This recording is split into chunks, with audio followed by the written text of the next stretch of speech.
Sinulat Luzon, Visayas, Mindanao. So ito yung tinatawag na San Benito Ermitanyo Crucifixo.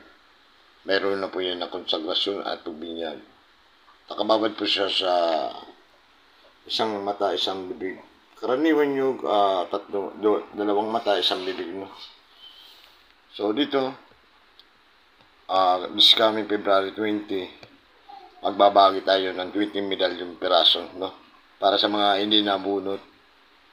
Dahil marami kasi ang naghahangat ng medalyon, ng sagradong medalyon, no? So, sagatin nyo na lang yung shipping fee.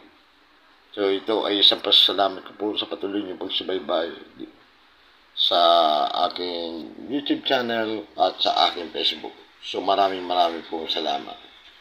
So, maaari kayo mag-message sa akin. God bless and good morning.